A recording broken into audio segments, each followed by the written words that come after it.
आज तक लोगों को नहीं मालूम कि पूजन करने बैठते हैं तो सबसे पहले क्या करते हैं। पर सबसे पहला काम मंदिर में बिना पंडित के सबसे पहला काम कौन सा होता है? तो सबसे पहला काम होता है भगवान को धन्यवाद देना कि आज भी आपने मुझे इस मंदिर में आपका दीदार कराने के लिए, दर्शन कराने के लिए बोला। अगर पंडित साथ में होगा तो पहले वो मंत्र बोलेगा, स्वस्ति वाचन करेगा।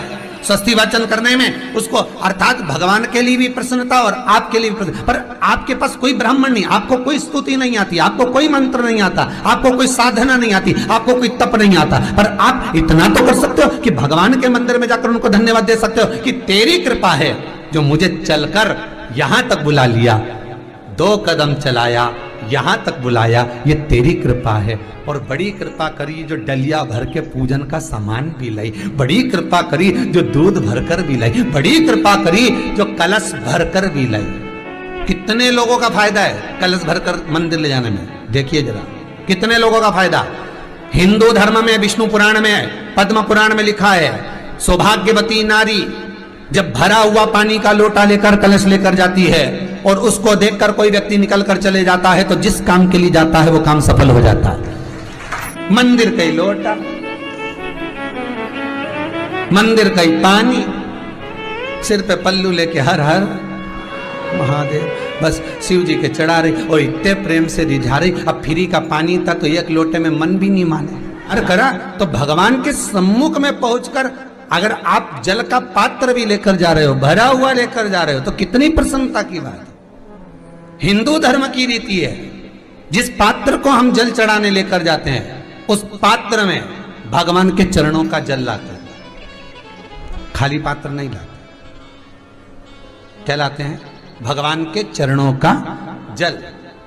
उस चरणोदक को लेकर आए, घर में रखा, सबने अपने नैनों में लगाया, हृदय में लगाया, चित्तवृत्ति में लगाया।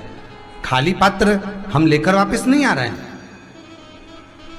शिव मंदिर में जब जब जाओ, जल चढ़ाने के लिए जाओ, पात्र तुमने शंकर जी को पूरा पानी चढ़ा भी दिया तो शंकर के चरणारविंद का थोड़ा सा जल पात्र में डाल के भले 2 बूंद लाओ, 4 बूंद लाओ, इतना सा लाओ, पर लाओ और उसको पूरे परिवार के नेत्रों में जब लेकर आए हो चरणोदक तो लगाओ।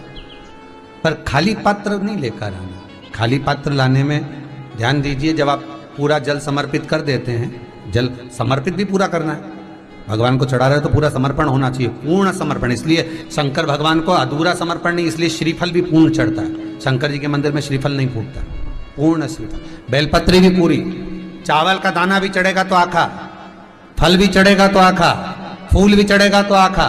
भगवान को कोई चीज खंडित नहीं चढ़ती, शिव जी को जल भी चढ़ेगा तो पूर्ण। जिस जल को चढ़ाने के लिए लेकर गए उसको बचा कर नहीं लाना है शिव मंदिर में से, संपूर्ण भाग, क्योंकि भगवान के चरण की रज जब हमारे घर में प्रवेश करेगी तो हमारा आत्म कल्याण तो स्वतः ही हो जाएगा। शिव करुणा कर ही देंगे। पर कई लोगों की आदत रहती है, और आपने भी गलती करी होगी, गए होगे, चढ़ा कर भी आए होगे, पूरा पानी भी उंडेल कर आए होगे, चढ़ा भी दिया, छोड़ भी आए, पर लेकर नहीं आए होगे।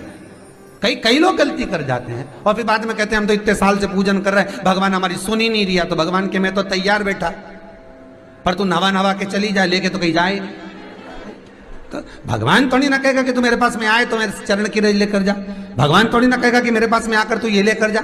भगवान तो कहेगा मेरे पास में आया है, मांगना कुछ मत, बस मुझे जो स्नान कराया है मेरा चरणोदक लेकर जा, छीट दे पूरे घर में, संपदा भरना मेरा काम है। जहां मेरी चरण की रज पहुंच गई वहां संपदा स्वतः पहुंचती है, मैं वहां पहुंच जाता हूं। तो चरणों तक ले जा, पर लोग ले जाते हैं, पूजन करते, कलश भी उंडेलते, जल भी चढ़ाते, पर आते समय खाली लेकर आ जाते। भगवान को इतना बुरा लगता, मेरे दरवाजे से खाली जाए, मुझे कितना बुरा लगेगा। जो आए वो भर कर जाए, भले 2 बूंद लेकर आओ, पर उसमें चरणों तक थोड़ा सा लेकर अवश्य आए। उसी तरह जल चढ़ाने के बाद हम जब लेकर आते हैं पात्र के अंदर, ये उसमें उसकी बरकत है।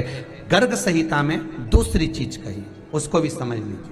गर्ग संहिता में कहा गया, जब आप घर से जल लेकर जाते हो भरकर, तो ये सृष्टि की जितनी नदियां हैं, पृथ्वी पर जितनी नदियां विद्यमान हैं, जितने तालाब, जितने सरोवर, जितने कुंड, जितने विराजमान हैं, उन सारे तीर्थों का जल जब आप घर से लेकर निकलते हो तो वो तीर्थ का संपूर्ण जल आपके कलश में आ जाता है।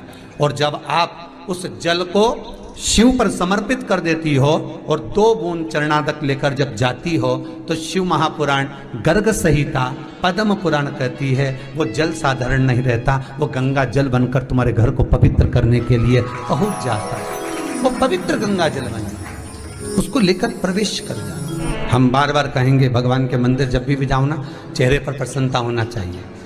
किसी से मिलने जाओ ना, चेहरे पर अगर प्रसन्नता नहीं और ऐसे ही पहुंच गए ना तो वो श्रेष्ठता नहीं मानी गई। तुम तुम्हारी बहन के घर जाओ, सती मैया जलकर भस्म क्यों हुई? माता सती के भस्म होने का कारण क्या था? सती को पिता पर जितना क्रोध आया उससे ज्यादा क्रोध सती माता को अपनी बहनों पर आया कि मेरी इतनी बहन, ये 60 की 60 बहन मेरे सामने खड़ी रही और मैं आई तो प्रेम से मुस्कुराई तक नहीं।